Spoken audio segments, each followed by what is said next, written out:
on our YouTube. We start out on this new road. No turning back.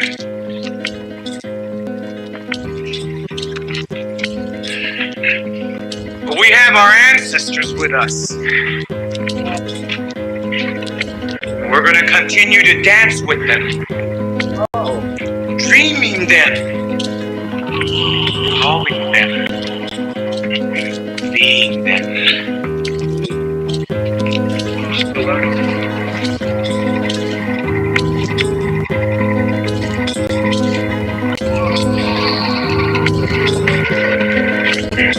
We are becoming what we were. It is part of that Mayan prophecies. 7 triangles of light. Keep walking. You are the spirit of Unapu. Keep walking. We the human, we are doing the spirit of Unapu. People who say that the gods made them from corn. They planned their lives according to the heavens. Well-versed in astronomy, using a sophisticated mathematics, they calculated the movements of the night sky thousands of years into the past and thousands of years into the future. They knew that the universe moved in cycles. Their lives were ruled by the rhythms of the natural world, planting and harvesting, birth and death, just as the great tree of life emerges from the earth. Always they're connected. Science and religion. In dreams, we learn from the Maya gods when to plant and when to harvest, when to set the fire, and when to do the corn ceremony.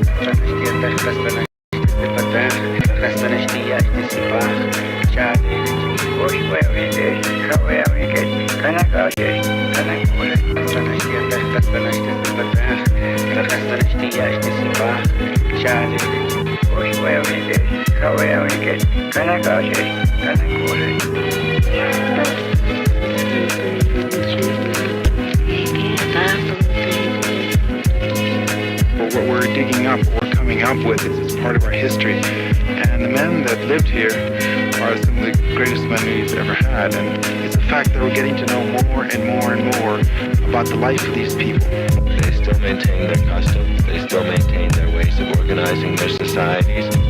And it's very exciting to see how much of the ancient Maya way of life is still alive and well. Because American history does not begin in 1492 with Columbus.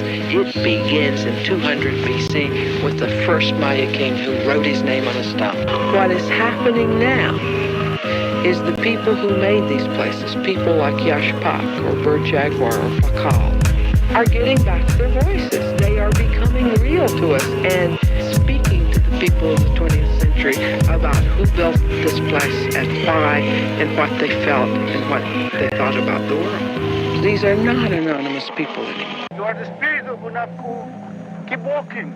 We the human, we are doing the spirit of Unapu. Yo. Las Aslan Natives podcast. Las Aslan. We're back. LA Natives. Yo, we have a packed house right now, Zero. it's dope. It's nice to be in front of the family again, in front of the community. If I'm not, doing this podcast, I'm at the shop. So, or recording with DJ Warlock 1. So shout out to DJ Warlock 1. And he's going to shoot me this fire ass beat. And we've been working in the studio. And I also wanted to shout out a brother that comes to my Malenali Superfoods shop. He gave me this hat. His name's Obscure. So I just wanted to say shout out to Obscure for giving me this hat. And yeah, man, it's beautiful to be in front of the LA Natives community once again. And we're going to bring somebody who is fire today.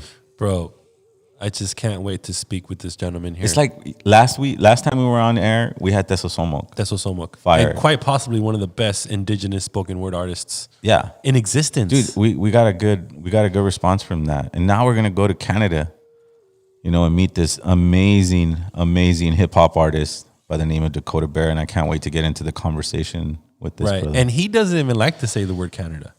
Yeah, exactly. Well, we're not used to, the whole thing because we were on this side. So forgive me if you're right. Turtle Island. Absolutely. Northern Turtle Island is what we're going to call it. So I'm glad that we can correct ourselves, live on the air. So before we move forward with this amazing interview, Hecho en Aslan Hip Hop Fest January 28th. It's going down in LA at the Catch One. We got Quinto Sol, we got the California, Miss Crazy, Eptos Uno, Zero of El Vuh's performing, rocking live. Absolutely. Azomali, yeah. and Prodac Pistolas. It's such an amazing lineup. Fire. That's going to be a fun. I'm excited for that one because I haven't performed in a while and I want to really kill it on that day. I just want to practice my ass off.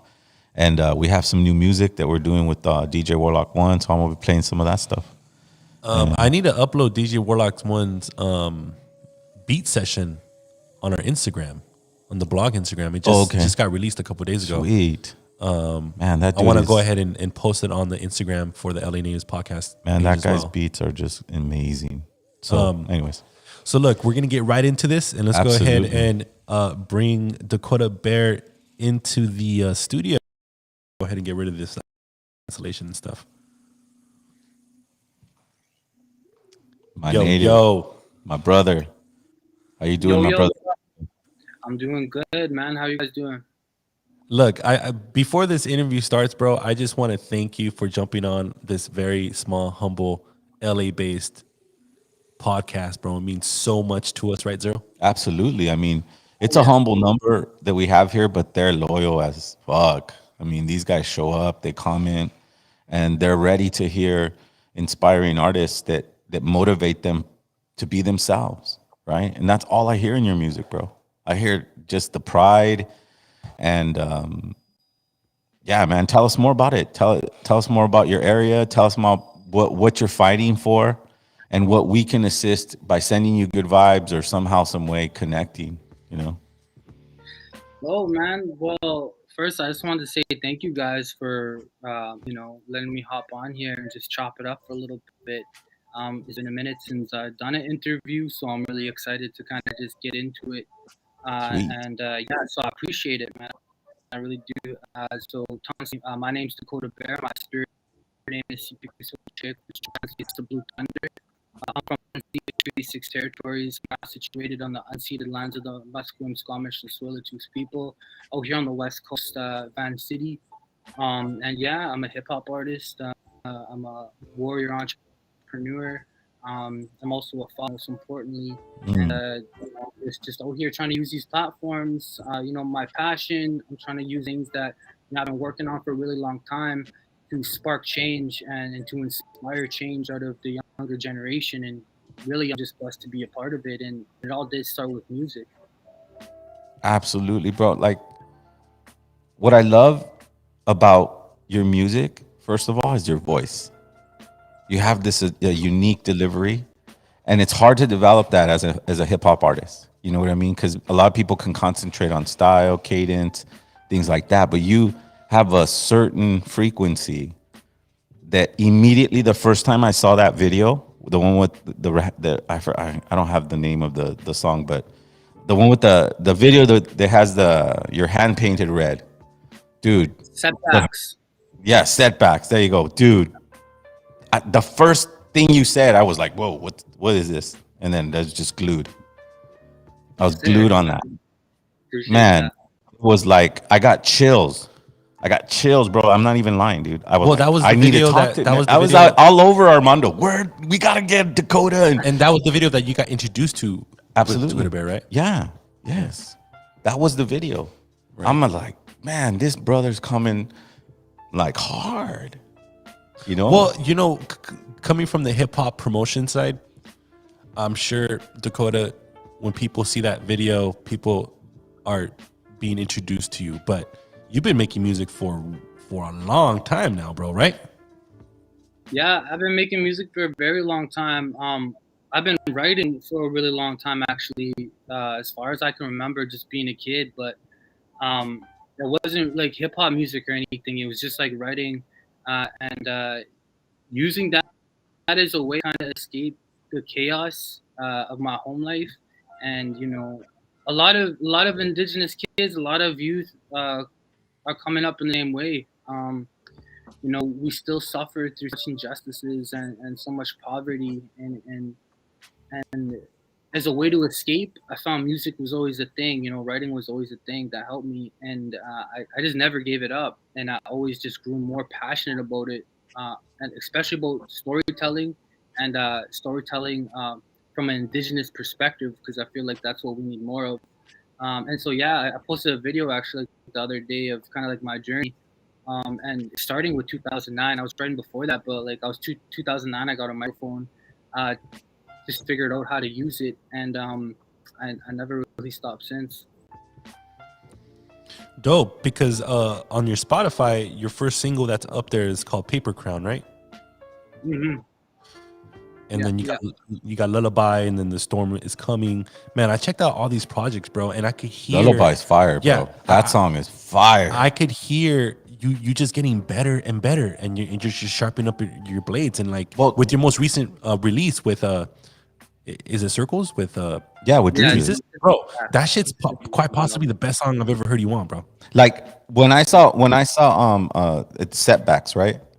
That one with the Setbacks, and then I heard Circles with Jesus. Dude, I was like, and then I seen that the post recently of your journey, and then I went back and I heard Circles again, and I was like, this brother has complete confidence right now. Like that verse on Circles and Jesus and you making that song, like it felt like two artists were there. And when it comes to indigenous hip hop, that category, bro, there's no better music out right now. Yeah, it's just very clever. It's witty, and I think it's relatable to individuals in a certain age group, you know, that need that medicine right now, especially coming from the places that you come from. You know, you mentioned that you had a chaotic muse, right? Like that was your muse. The chaos around you kind of led you to writing. If you don't mind, what is that chaos that we're talking about here, especially coming from your territory? Yeah, so I come from the prairies, 306. It's a lot of it is grounds for a lot of the oppression that happened on Northern Turtle Island, and so we feel the effects of colonialism very heavy. And so we do throughout all of Turtle Island, but I feel like there's just history there, you know, from taking it like way back. And you know, residential schools being one of them, and that's what like started the chaos, right? And for us, my grandma, my great grandma, my midday school, my uncle, like so many of my family members, my immediate family members, have went to these schools, and so many traumatic things, so many it's hard to describe, and a lot of the times they just carried it with them, right? They didn't really share the stories of what had happened within the schools, and through addictions, right? And addictions and the violence and everything from the schools really rippled through our bloodlines. And it wasn't that long ago. Like the last school was closed in '97, and I was born in 1993, so the schools were still open like when I was born.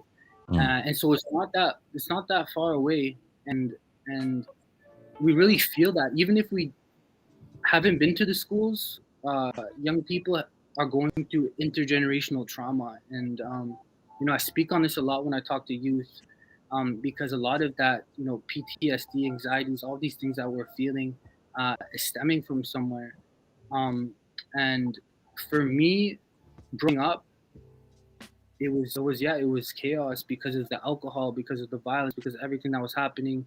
I grew up when I was born into poverty, and my father had already left. Like he wasn't in the picture, so it was just my mom, and my mom going through her addictions. It was just, you know, it was just nonstop.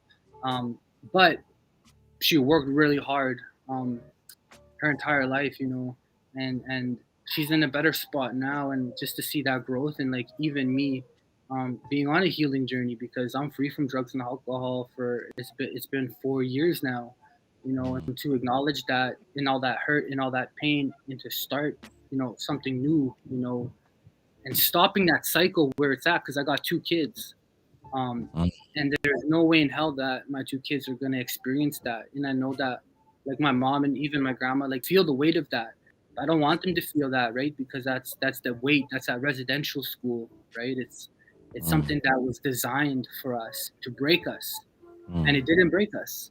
And that's the thing. That's what's so special about right now and using music and using clothing is that we're literally in a historic time. Like we're living through a prophecy where our old ones used to envision, especially young people coming together, relearning our languages, relearning who we're from, where we're from, who we are. Um, it's a really powerful thing, and that's a journey that I've been on since I was able to break free from my own addictions, and it's just led to a path of resistance. Educating myself, not only wanting to be a hip hop artist anymore. That's not the main driver. For me, it's using music as a platform, as a vehicle to continue to drive this message, to wake people up, to use their minds as a way to continue to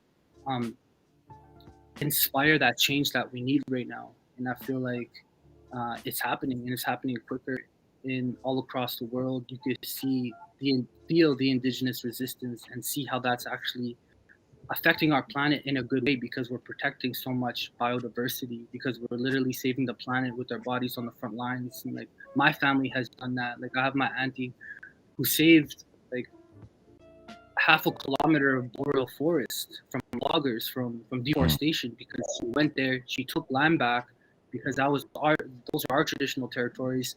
She set up and she just stayed there, and people would shoot her signs up, they would like harass her, threaten her, whatever. She never left, and that piece of forest is still there, and that's the forest that gives us air throughout the whole prairies. You know what I mean? So like going through this journey, I've just been learning so much and making these connections that I want to pass on, to my own kids, and just continue to carry on that resistance and use these platforms. So, well, thanks for sharing like your pain, because I think natives from different areas have to understand that the pain is similar, that we go through similar things in different ways, because we in the cities, who grow up in the cities, from zero to adulthood, think that the reservations or people that come from reservations live in like this very peaceful, tranquil setting, and of course it's beautiful, but they don't understand the poverty, they don't understand the alcoholism, they don't understand the addictions, and they definitely do not understand the suicides. They don't even know about it, and so when I bring individuals and powerful warriors like yourself, Dreezus, Snotty Nose, and you guys share your story with us, it almost makes us feel a brotherhood, an invisible brotherhood, because we're all here to change that colonial perspective. We come from the deepest of medicines, and you're proving it, bro.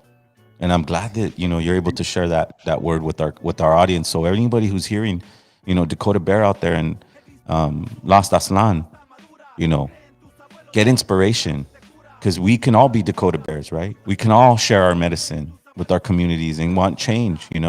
I see that with your brand. Talk a little bit about your brand. Respect, man. Thank you. Honestly, I appreciate that. And for decolonial, like the clothing, is something that started, like 5 years ago.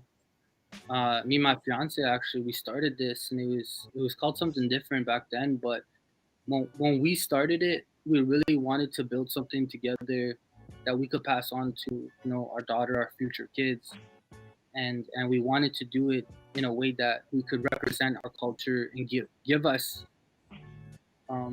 visibility, because we've been invisible for so long. People are only starting to find, the truth and the things that are happening in the world today, but we've been suffering in silence for so long. Especially, our great grandmas or grandmas, the things that they were going through. The media, it doesn't travel far up, and it's for a reason. And the silence, that's for a reason. We don't see ourselves on TV. We don't see ourselves, in the fashion industry, in the music industry. Like right now, there is, but even in most recent years, it was, you haven't really seen it, and I noticed that growing up. Like I turn on the TV, there's no one that looks like me. In the music industry, there's no one like me, but there's been rappers and people that I look up to, and Dreezus actually being one of them, that had broken through that, that like they were knocking on the doors, they were kicking them down, they were saying like, we're here and you're gonna listen to us regardless, we're gonna share our stories and we're here, we're part of it. And that's what gave me inspiration as a young indigenous kid, seeing people like Rez Official and Jesus and even Joey Styles, these rappers that are carrying our stories and they look like me. And that was what's most important, so taking it back to that visibility, that social visibility is something that we really wanted to do, and we want to create it through streetwear. And we're both really creative. And that was 5 years ago, and it was only most recent that Decolonial has started to really blow up. But it was because for a long time we were raising our daughter, we were going to school, I was just like hustling jobs, whatever. And I started to perform a lot more and feel more comfortable with it until like COVID hit, and then like everything would just change overnight. And it gave us motivation to sit down and finish our website and be like, okay, like we got to do it. Time is now to do this. Like let's just get on it. So we built everything from scratch. Like we learned how to design our website, design our t-shirts, we learned how to market our products. Like everything that we've done, we've just done it because we learned online, or we had taken free courses or whatever. And in the first month, we could see that we had something because people were really drawn to it, decolonize, and not only the clothing designs, but what it stood for, what it means to decolonize, is something that people want to be a part of. And you don't have to be, you don't have to do this to decolonize, because Absolutely. listen, They colonize white exactly. people worse. Like they colonize white people the same as they colonize us. It's just that white people like it, and they give them a little bit of extra here and there. But they're still as colonized. They're still as obedient as someone who is forced to do it. Except we just have warrior spirits in us, and so we rebel. We rebel towards anything that tells us that we need to read a book and then we need to act a certain way. And if we don't fit that puzzle, then we're not good. Well, then we didn't want to be good in your fucking society in the first place. That's always been my life. I didn't want to be a part of their, I didn't want to be a part of their bullshit from the beginning, because you treated us bad from the get. I just had an innate feeling of it, and, I resonate with your story, Dakota, because, we grow up as a kid with the access to TV or videos or whatever it is that's popular culture.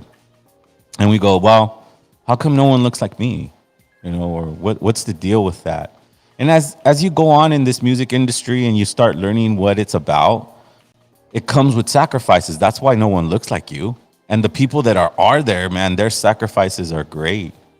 Some of it is like sexual torture even, and they don't have voices. When you get large amounts of money like that, let's be clear. Someone bought you, And the cool thing about you and Jesus and a lot of the indigenous cats, that do it on their own, look at how effective it's been. It's like you didn't need to be in MTV or any of that bullshit that they want you to be a part of, because I grew up in LA. There was always a secret meeting or some sort of a weird kind of situation that you would run into before you got allowed to do certain things, or you were asked. And sometimes you were never asked because they knew you were never going to fold towards your morals or your whatever it is that they were trying to challenge. See, this is a spiritual war. You know what I mean? They're trying to disconnect us from Mother Earth. Yeah, 100%. Right? This is a spiritual war. The fact that Native Americans and people of indigenous Mexican descent and of lost Northern America, Native American, because I know my culture is half and half, right? I'm half Native American, half Mexican, but I don't know either side, because both of the sides were so Christianized that they thought anything that had to do with that was the devil. And it was, I guess, in the way, if you're a colonizer trying to colonize me, yeah, I'm a devil. I look like a devil to you because I'm going to resist till the day I fucking die. I'm going to protect my children to the day I fucking die, right? Whether you think it's right or wrong. And I know my grandmother would understand me. She would see something in me that's true. And which is your spirit, brother. Like, your music is rooted in truth. And when it's rooted in truth, it has an impact. It has an impact because, man, when I was seeing your post over the found kids in the back of I don't know if the churches or what was it? Was it the residential schools or what was it? I Yeah, forgot. it was in the residential Yeah, schools. see all those buried, unmarked graves and pits of, man, Canada went nuts. All the natives up there, they just fucking went nuts. And I was just like, yeah. And look how the So- media treated that situation. They just, highlighted it just for a couple weeks, and now they just like buried it under the rug. Well, I'll tell you why. Because the media is owned by two very big corporations, Vanguard and BlackRock. There's just It's true. It's true. that's the truth. There's no conspiracy theory no more, man. All the cards are out on the table. This is the way it runs here, right? BlackRock and Vanguard, major shareholders, Rockefeller, Rothschilds. They have control of the media and the narrative. They've always had it. That's why they have big Bilderberg meetings. That's why they have all these things. We've been studying that shit since '92. You know what I mean? Like going deep about fucking Illuminati and all that bullshit. So, but see, as a kid, you don't know any of that shit, right? And you're like, oh fuck, that sucks. They don't ever pick me. I'm not talented enough, and the self-esteem starts to defeat your own self. And that's why when you told me Dakota Bear was gonna come on, I'm like, fuck yeah, he's a real motherfucker. He's real. Because he didn't let anybody stop him from being the amazing, talented hip-hop artist and entrepreneur. But come on, dude, like you got it all, brother. And I love the fact that you were part of the leadership of the uprise. Yeah, over there. He was the big voice. That was amazing. The protest, I seen you. The protest. Talk a little bit about that movement. Yeah, man. So, growing up, through all the adversities, like through everything that we're faced with, poverty, everything, just growing up through that, you don't realize what's happening because you're in survival mode. So many losses through family and friends, drug overdoses, suicides, alcoholism, poverty, everything. You're just living through it, And as I became older, to realize, like, as I started to walk on this healing journey away from the things that were holding me back, the toxicness, the cycle of addiction and violence and everything that we had lost a lot of people to, I was able to see more clearly. And it was my fiance who came back with a lot of this information. She was talking about the Indian Act. She was talking about all the pass and permit systems, these things that held our people back and in order, where you could see how it started. And it really opened up my mind. And I started to see things a lot differently. And for me, resistance, it does run in my blood because my mushroom, 7 generations ago, his name was Mr. High Musqua. His name is Big Bear, and he was one of the last leaders to sign the treaty because he already knew what the treaties were doing over here in so-called Canada. And he led a lot of people into the resistance to not do that. And he was trying to form more alliances with other tribes, other nations, to be all together into one, because we had a lot of different issues and things, right? But he was trying to put all that aside and get everybody together. And then he said that they're going to make us sign these treaties and give us these plots of land. Let's all just take one big plot of land and we'll just grow from there. They never allowed him to do it, though. And he ended up going to prison and etc. But that's really, there, and even before that resistance. This is the thing they don't teach in schools. This is the thing I wasn't taught in school. They don't teach me about the Indian Act. They're not going to teach us what's oppressing us, right? And so when we learn and we get enlightened and we figure out how we got in this position, it empowers us more to give us the answers how to uplift ourselves out of this position. Because it's not going to be the government. It's not going to be money. It's not going to be those things. It's going to be real grassroots shit, real grassroots people working together, healing from intergenerational trauma. And using our skills and our talents and our passions, like music and clothing and, these modern things that we have. But the thing is, like, even entrepreneurship isn't a modern thing. Like, our people already had that extensive trade networks. But, to really take it back, that resistance, it's been in my blood. And even my auntie, Sylvia McAdam, she was one of the 4 co-founders of I Don't Know More, like this big indigenous I remember that. I Don't Know More. Big movement. It was a huge ass movement. it's crazy because I didn't even know that because of the Indian Act, which is just a policy. It was a paper that governed us, and it made laws. And the reserves being one of those laws, our families were separated, so our reserves are only like a 10-minute drive apart. But and I didn't know this, and as I started to get into this resistance work, and I was organized, like when I was organizing these rallies at first, no one would come. There was maybe like 3 or 4 people. Like we'd have like a megaphone, and they're like yelling, like trying to get the pipeline stopped by like people walking by, and like no one was really hearing it. At the start, it was just like we just felt like a couple like young kids trying to like tackle something that was just it was big. And then we were finally able to link up with like I don't know more and these other resistance movements. And when we did that, I found out that Sylvia was my auntie and like my really close relation, and she was like her reserve is right across from mine. And then I learned that Big Bear was my mushroom. And connecting all of these dots, it just empowered me so much, and it made sense to me why I was on that mission, and using my voice. And so yeah, I did play some instrumental roles in things like Shut Down Canada, where there was a lot of blockages, a lot of blockades all over, and that was because they weren't respecting the traditional territories of Wet'suwet'en that have their law. They already have their land. It's settled. Like there's no question about it. It's unceded territories, and for us, unfortunately, like we got starved into a lot of the treaties and agreements, but for them, there's nothing. And there's no way around it. When you have the Canadian state come there and just disregard their laws, their traditions, their customs that have been around since time immemorial, people are gonna stand up. It's different now. Social media, it just ripples so fast, and so I help organize, and that's one of my things. Is kind of just like bringing people together, and I was helping organize different rallies and stuff like that. And then Canada Day came around, and we did a campaign called Cancel Canada Day. And the first one we did, it was pretty dope. It was pretty big. Like we were like trending #2 on Twitter. So it was like the first one was like Happy Canada Day, and then the second one was Cancel Canada Day. So I thought that was pretty dope. That was the first one we did. Nice. And then the year after, we were actually successful in canceling over 100 Canada Day celebrations. Like we had people in cities and towns and communities that had canceled their celebrations completely. So it was crazy to see that start out as like literally like a hashtag, and just some fire, some motivation to a year and a half later, it actually like canceling a national holiday. You know what I mean? Right. Which is crazy to think and be a part of that.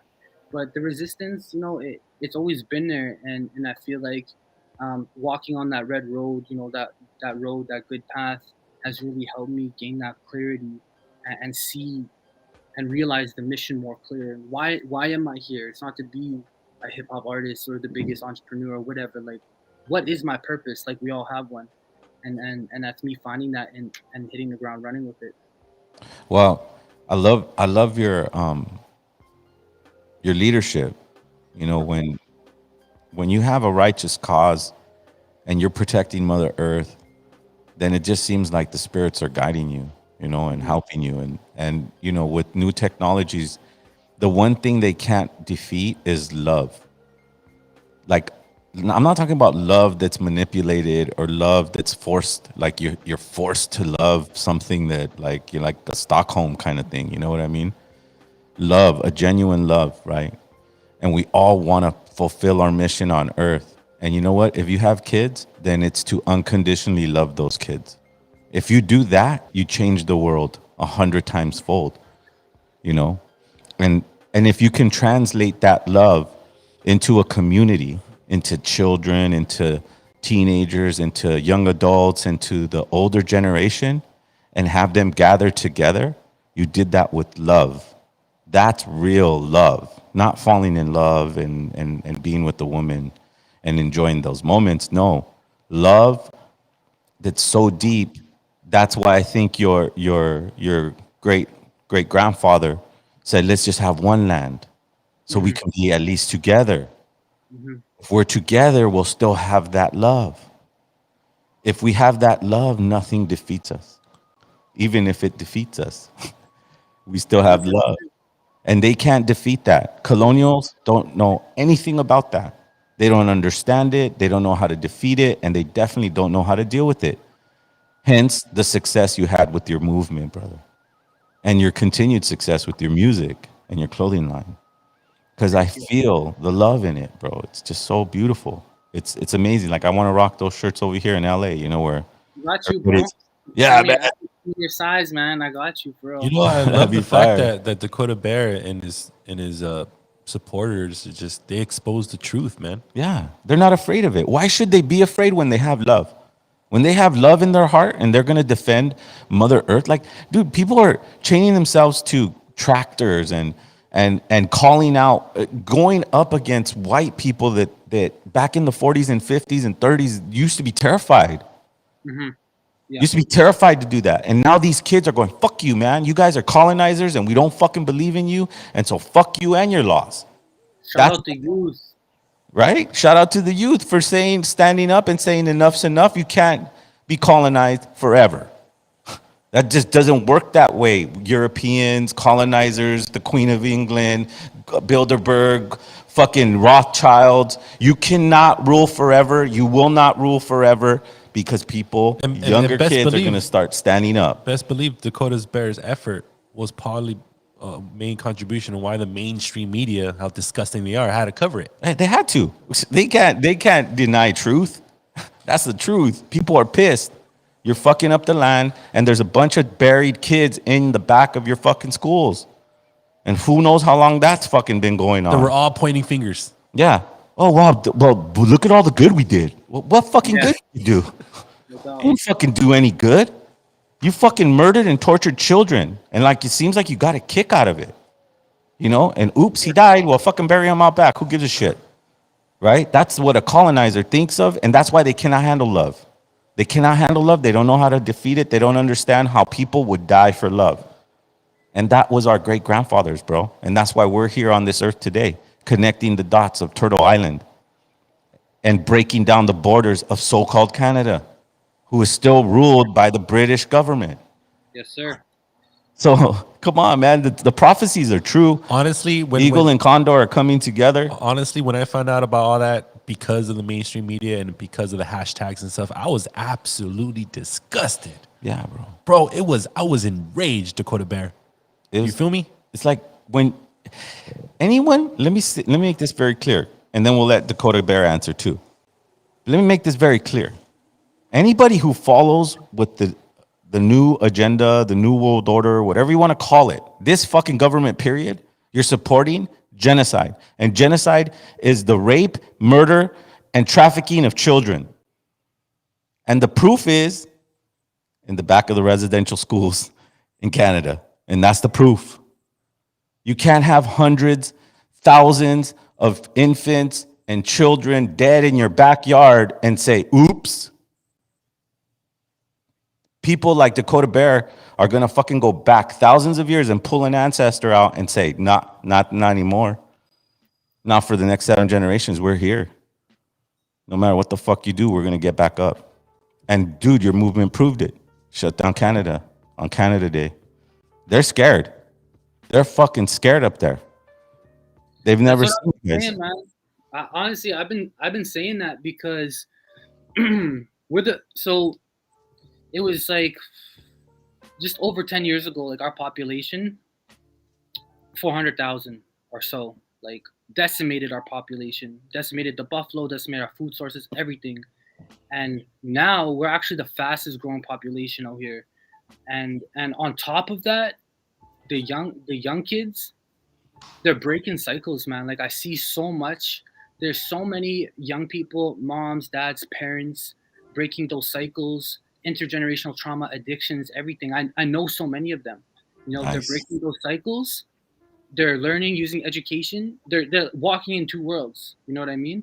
Because they're going to these universities, these jobs, whatever they're doing, and they're relearning their values, their traditional ways, what it means for me to be Nihiao. What is to be Nihiao? You know, what is it to be a Cree person? You know, and that we view the world differently, even within our language. That's why they took our language, because rock isn't just a rock. You know what I mean? The water isn't just the water. You know, and these are the things that were most important to us, and they knew that they were the most effective, because that's why they took them away. That's why they drove the ceremonies underground, by law, potlatches and everything, because they knew how powerful those ceremonies are. And the thing is that those ceremonies are coming back. The buffalo's coming back, ceremonies, the language is coming back. Like, my daughter knows like 60 plus Cree words. My fiance's been bringing that into our household and teaching us, and carrying that. And that's what they're scared of. And that's what they're sweating about, because they see that. And not only that, we're gaining allies.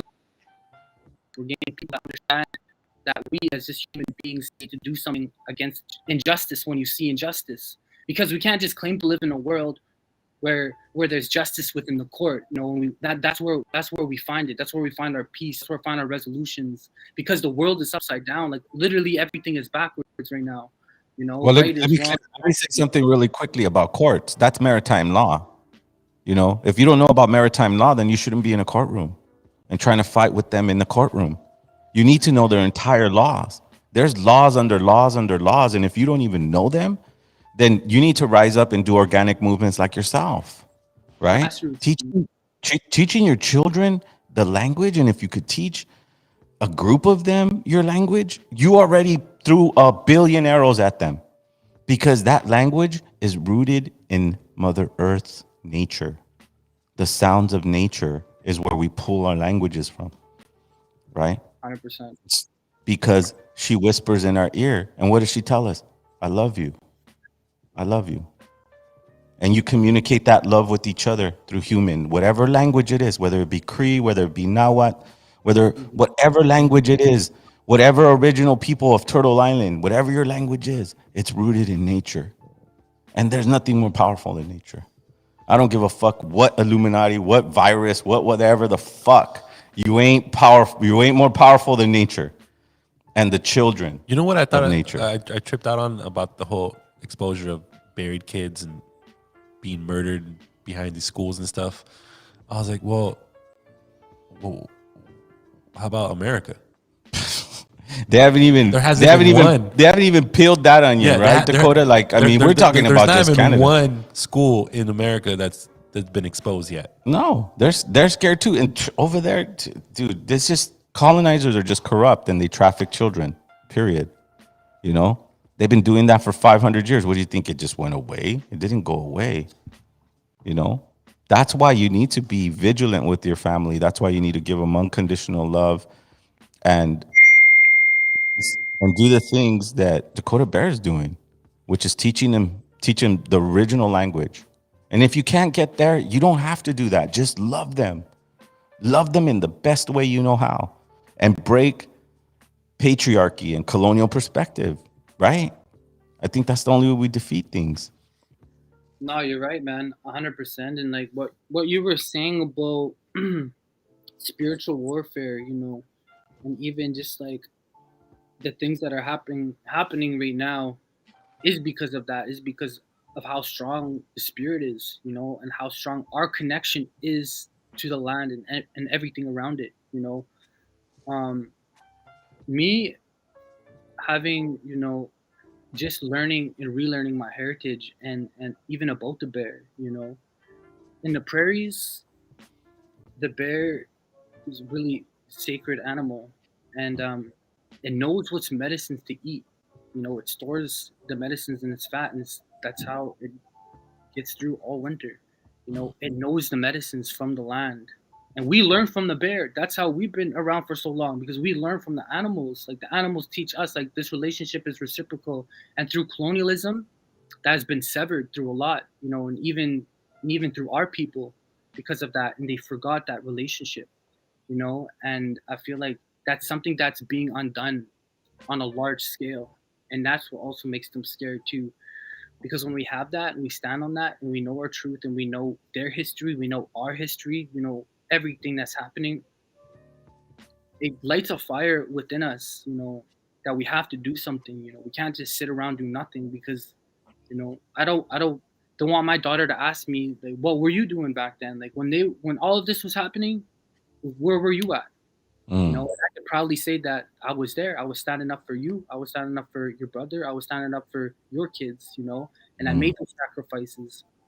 And and I hope, you know, that other young people, they can see that, and when we come together as a collective, is really fulfilling those prophecies. You know, people from all four corners of the earth, you know, the medicine wheel, you know, the teachings that we learned.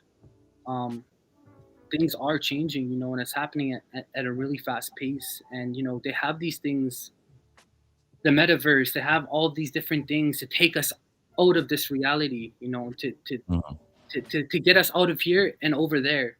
But that connection is honestly too strong. And I feel like because of the internet, we are learning at a way faster pace. And on top of that, we're organizing at a way faster pace as well. And that's something that, you know, is relatively new to us. And I feel like that's where the shift is happening. It's a shift in our consciousness, because you can see all over the world, you know, indigenous uprising and resistance, but you can see all over the world that there's other people that are standing up and they're rising, you know, through all these different things that we're facing. From all four corners of the earth, people are standing up, people are rising, you know, people are finding the truth, their voice, their power, you know, and they're coming together. And so there's that shift, you know, in our own consciousness, but also in our spirituality, where people are starting to question, you know, what does that mean? What does it mean to be a Christian? What does it mean to be a Catholic? Like, what are these things? Because these are the things that the colonizer used. You know, a lot of our people are still Catholic. A lot of people are still Christian, Roman Catholics, etc. Right? And that's because it's been ingrained. It's been beaten. You know, it's something that's all they knew. That's all they could know. And for us, I think being able to connect ourselves and ground ourselves in earth, in physical, in what's real, what's here, what's now, is something that's making this big impact across the world, because we're starting to feel that connection more than ever. We're starting to feel that connection. Absolutely. Yeah.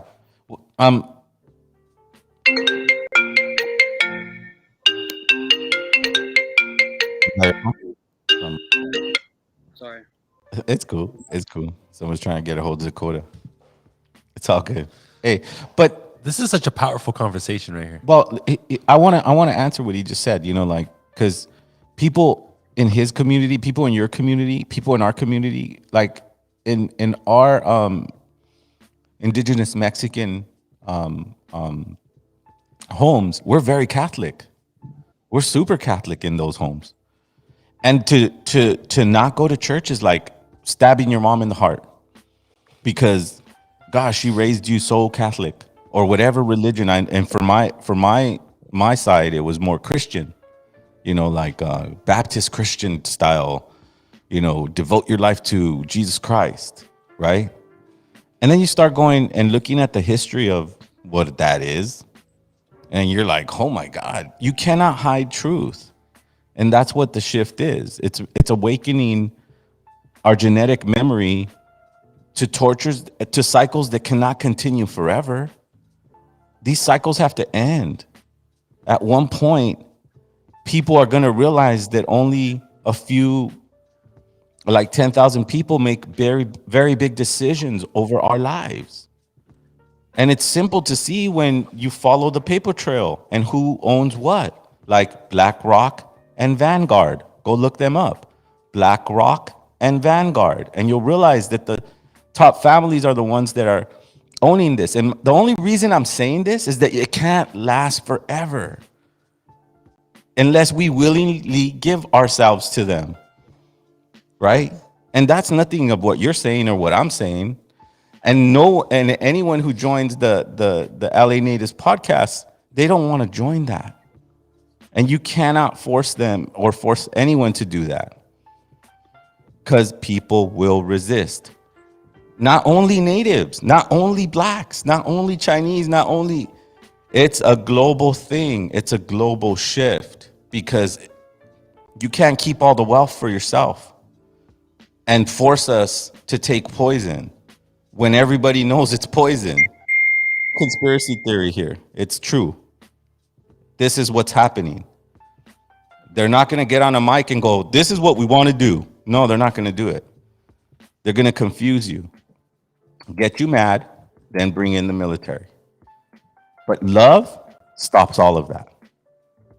Because when you don't react to psychopaths and use your heart energy, your heart wisdom. Everyone who has a beating heart has massive atomic power. It's called love. It's called caring for another neighbor. It's called connecting with the Northern Turtle Island clans. Because I'm the Southern California clan. You know, we got our savages over here. We got our wild natives over here who refuse since I can remember, not to be a part of this system because of its racism, its inequality, and its complete disrespect of Mother Earth. If you disrespect Mother Earth, we have an issue. We have an issue, and I'm going to teach my children. Anyone who disrespects Mother Earth, you should have an issue with them.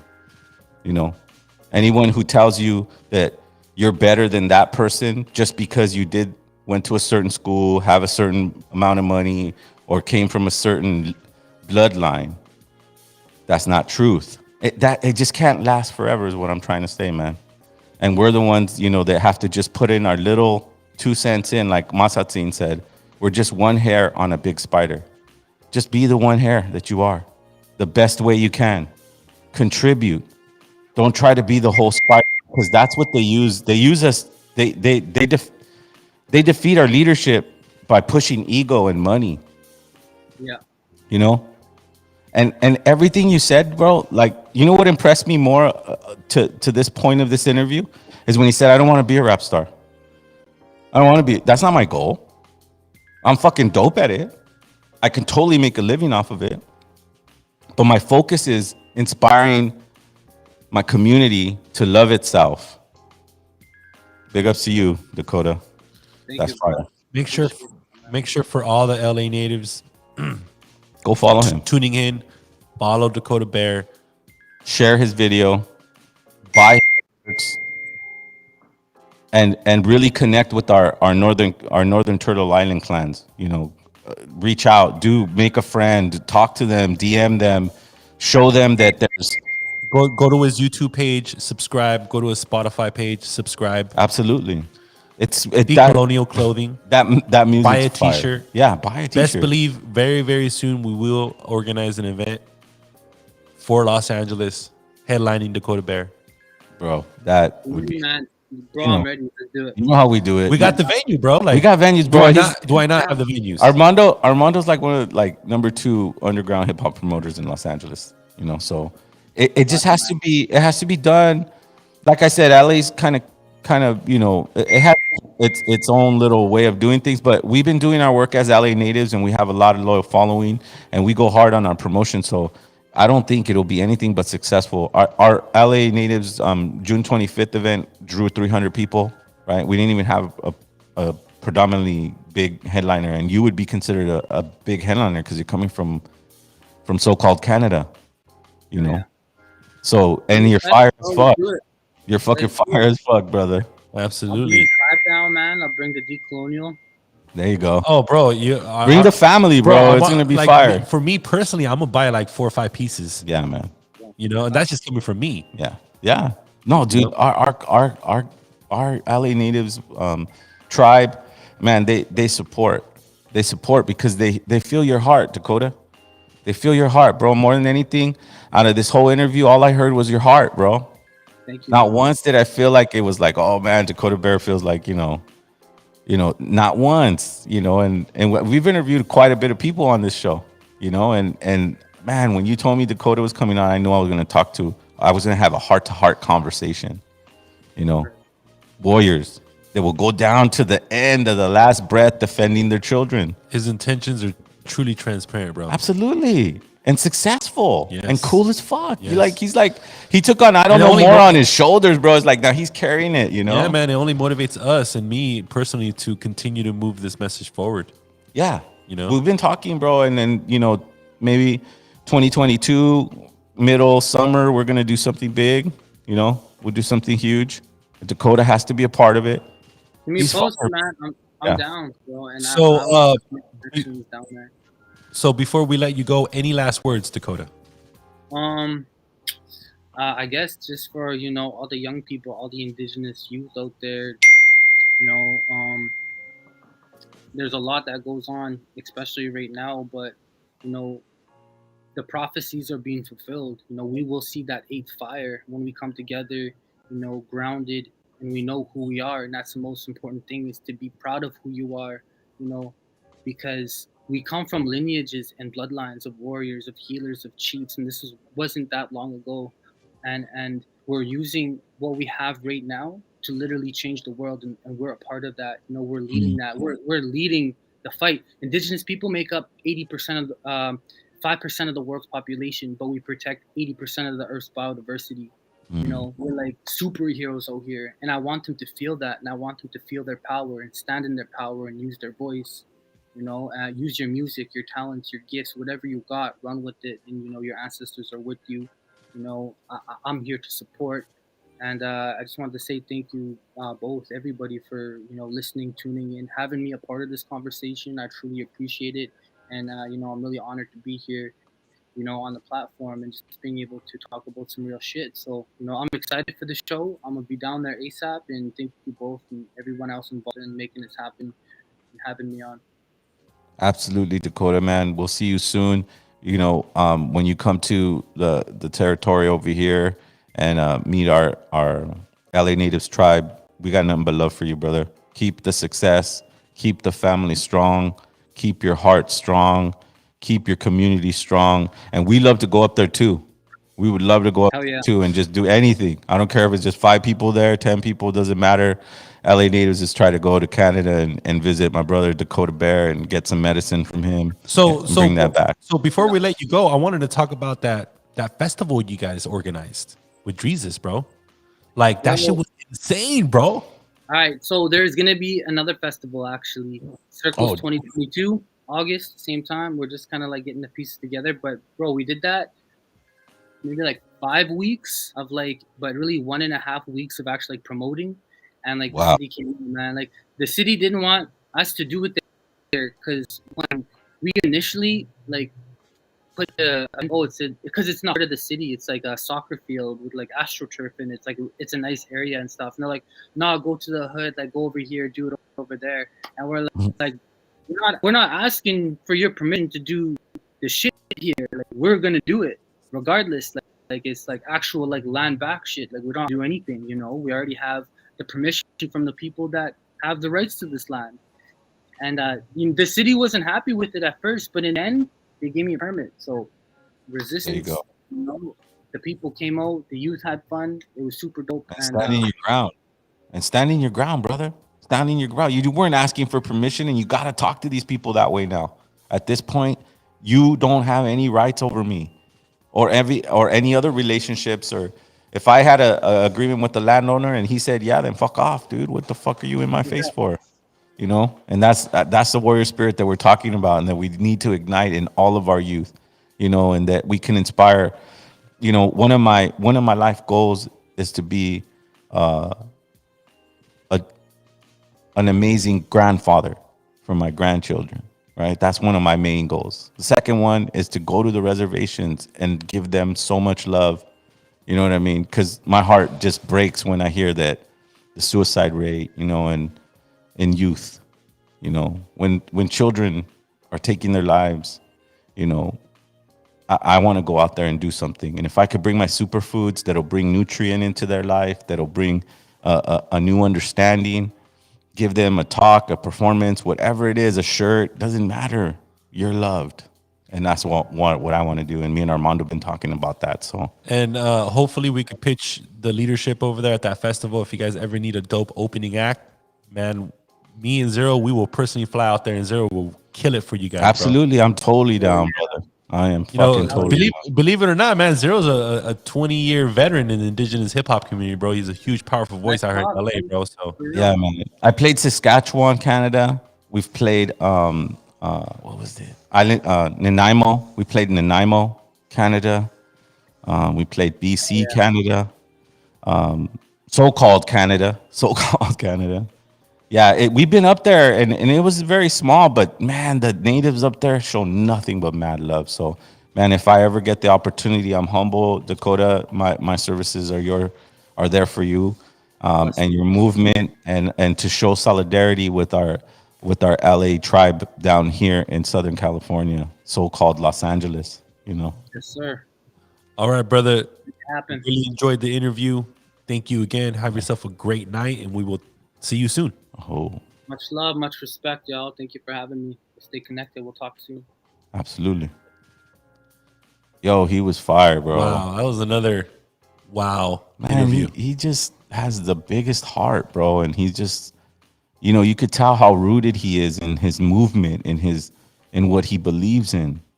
And we have that same kind of fire right here for our tribe. I just in don't. Los Angeles. I can't see any other podcast that will allow an artist like that to voice his opinion like that. Like LA Natives podcast, we allow these artists to really be vocal. Because we don't have no ego. I'm not here trying to be better than him. I'm not here trying to be, no, that shit is over. That's some like colonial perspective bullshit that it will never exist on LA Natives. That brother is fire. I'll be the first one to say it. Absolutely. Him and Dreezus. And Dreezus is dope too. I appreciate all the listeners and viewers tuning in that are from the Dakota Bear side. Yeah. They're tuning in, man. And for real. Yeah. Thank you. Thank you so much. You got a family out here in Los Angeles, so-called Los Angeles, we call it Lost Aslan.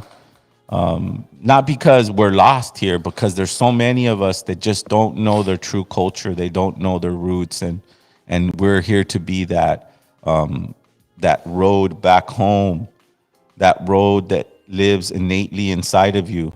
No colonizer can take that away from you. He would have to take out every single blood cell out of your bloodstream, and that's an impossible task. We knew that we weren't here to walk on this earth forever. But when we walked on this earth, we were to make an impact, and an impact with our love and our art. And that's what we're trying to do here with LA Natives. That's what I try to do with my music. That's what I try to do with my poetry.